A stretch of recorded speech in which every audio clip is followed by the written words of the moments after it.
Hi everyone, I welcome you all to a seminar on valley curves. My name is Shokmar Hospeti from GEC Haveri. Let's discuss about the valley curves. Valley curves, what is valley curve? What are the types of valley curves? What are the design considerations? And how to find the length of valley curves, the formulas, and where it is used, and what is the summary of these valley curves.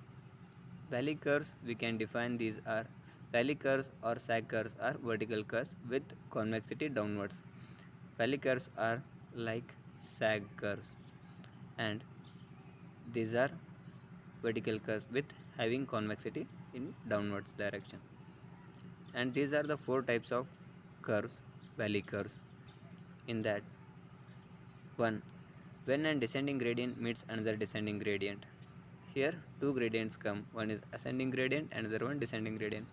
Ascending gradient means the gradient which having upward direction, and another one is come descending gradient, that means downward gradient. Okay, then another one, when a descending gradient meets a flat ground, this is a descending gradient meets a flat curve, sorry, flat gradient. Okay, third one, when a descending gradient meets an ascending gradient, downward gradient meets upward gradient. And the fourth one, ascending gradient meets another ascending gradient. Ascending means upward gradient meets another upward gradient. Here is a n is equal to n1 minus n2 or whatever it is. This is the difference between both of the gradients. Okay, next, design considerations. In this, the headlight concept one come, and another one is the jerk concept one come. I will explain both.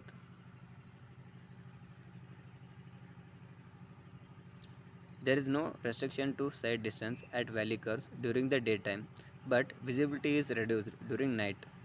And in the absence or inadequate of street light, the only source of visibility is with the help of headlight. Hence, valley curves are designed taking into account for headlight distance. It means when daytime the visibility is okay, we can see the road full.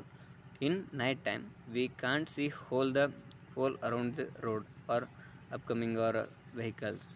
We see only wherever the headlight light is down, we can see that much portion only.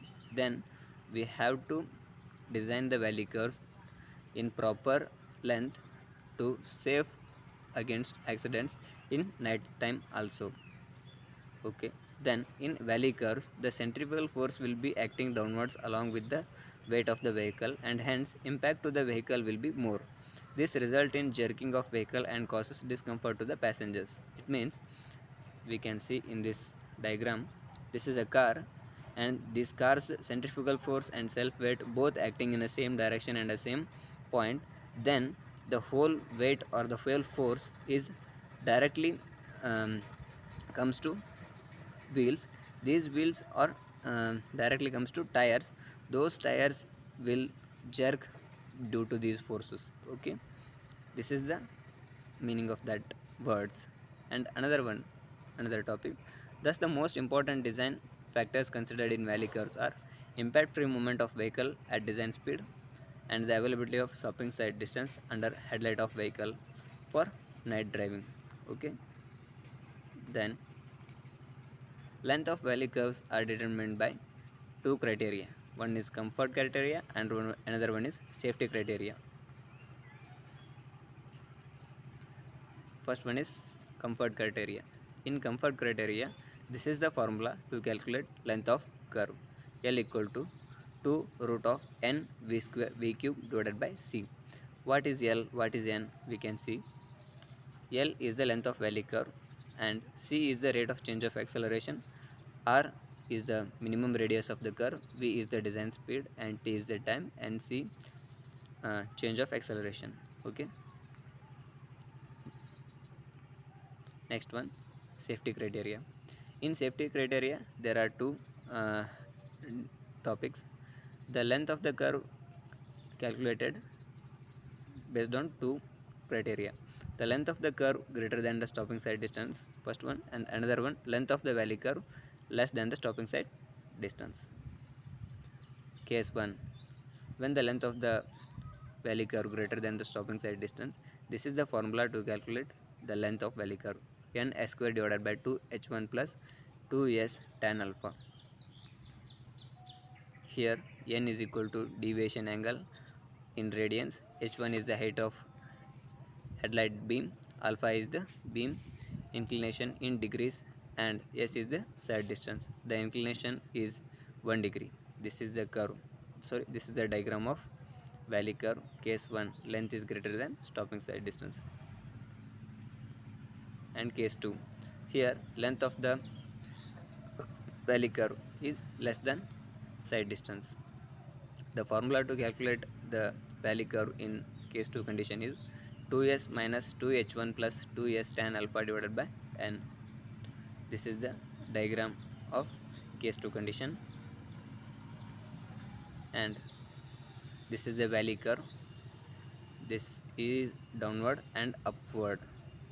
Okay, this downward is called valley curve. Okay, in this criteria we can find all the in the safety criteria and all this, we can find the length of the valley curve, and which satisfies the condition of practical purpose, we can adopt that length of the valley curve to practical purposes. And these valley curves are summary.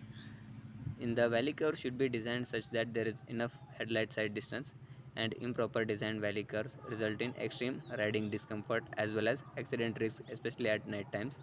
The length of valley curve for various cases were also explained in the section. The concept of valley curve is used in underpass. That means the valley curves are mainly used in underpasses, and these are mainly um, risk when at night times. So we have to design the valley curves it come with the factor of um, during night time side distance, headlight side distance. Okay, this is the main important criteria, and these are all the concept of valley curve.